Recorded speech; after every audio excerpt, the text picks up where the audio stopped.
नमस्कार मित्रांनो, राज्यातील सर्व दिव्यांग लाभार्थ्यांसाठी मोठी आणि अतिशय आनंदाची बातमी आलेली आहे। तर एप्रिल महिन्याचा हप्ता लाभार्थ्यांच्या खात्यामध्ये वितरित करण्यासंदर्भात महत्त्वाचा शासन निर्णय राज्य शासनाच्या माध्यमातून जाहीर करण्यात आलेला आहे।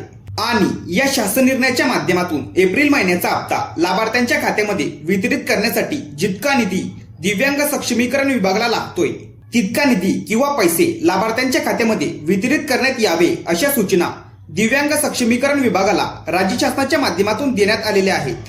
आणि जितका निधी एप्रिल महिन्याच्या हप्ता वितरित करण्यासाठी लागतोय तितका निधी संबंधित विभागाकडे ट्रान्सफर सुद्धा करण्यात आलेला आहे। आणि या संदर्भात महत्त्वाचा शासन निर्णय राज्य शासनाच्या माध्यमातून जाहीर करण्यात आलेला आहे। तर या शासन निर्णयाच्या माध्यमातून दिव्यांग लाभार्थ्यांना अतिशय आनंदाची बातमी राज्य शासनाच्या माध्यमातून देण्यात आलेली आहे। तर या शासन निर्णयामध्ये दिव्यांग सक्षमीकरण विभागाच्या नवीन डीबीटी प्रणालीच्या माध्यमातून हे पैसे लाभार्थ्यांच्या खात्यात कशा पद्धतीने वाटप केले जाणार आहेत, कोणता नवीन सिस्टीम यासाठी वापरला जाणार आहे, त्यासोबतच एप्रिल महिन्याचा हप्ता लाभार्थ्यांच्या खात्यात नेमकं कधी जमा होणार आहे या संदर्भात संपूर्ण माहिती या शासन निर्णयाच्या माध्यमातून थोडक्यात समजून घेऊयात। तर मित्रांनो, विशेष सहाय्य योजनेच्या दिव्यांग लाभार्थ्यांसाठी निधी वितरित करण्याबाबत दिव्यांग सक्षमीकरण विभागाच्या माध्यमातून 22 एप्रिल 2026 रोजी हा महत्त्वपूर्ण शासन निर्णय जाहीर करण्यात आलेला आहे।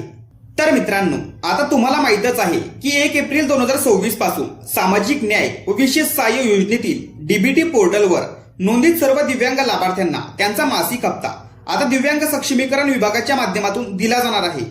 आणि त्या संदर्भात दिव्यांग लाभार्थ्यांच्या खात्यामध्ये निधी वितरित करण्यासंदर्भात मंजुरी देण्यात आलेली आहे।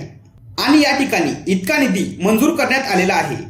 तर या ठिकाणी जे दिव्यांग व्यक्ती आहेत ते आणि त्यासोबत जे संजय गांधी निराधार योजनेतील जे दिव्यांग व्यक्ती आहेत या सर्व दिव्यांग लाभार्थ्यांना निधी वितरित करण्यासंदर्भात महत्त्वाचा शासन निर्णय या ठिकाणी जाहीर करण्यात आलेला आहे। आणि त्यासोबतच श्रावणबाळ सेवा राज्य निवृत्तीवेतन योजनेतील जे दिव्यांग लाभार्थी आहेत अशा सर्व लाभार्थ्यांना त्यांचा हप्ता वितरित करण्यासाठी इतका निधी मंजूर करण्यात आलेला आहे। आणि या ठिकाणी महत्त्वाचं बघा, तर दिव्यांग लाभार्थ्यांना ही रक्कम पूल बँक अकाउंटच्या सुविधेमार्फत वितरित केली जाणार आहे।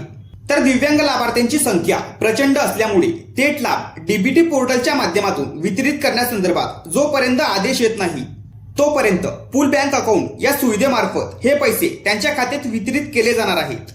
तर पूल बँक अकाउंट म्हणजे काय या संदर्भात पुढील व्हिडिओ आपल्या चॅनलवरती येणार आहे, त्यामुळे काळजी करायचं कारण नाहीये, कारण डीबीटीच्या माध्यमातूनच तुमचे पैसे तुमच्या खात्यात जमा होणार आहेत।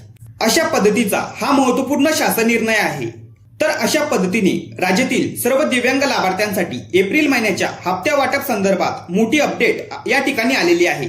त्यामुळे राज्यातील सर्व दिव्यांग लाभार्थ्यांना ही व्हिडिओ शेअर करायची आहे, कारण सर्व दिव्यांग लाभार्थी एप्रिल महिन्याच्या हप्त्याची प्रतीक्षा करत होते आणि त्यांची प्रतीक्षा आता संपलेली आहे आणि एप्रिल महिन्याचा हप्ता त्यांच्या खात्यात जमा होणार आहे।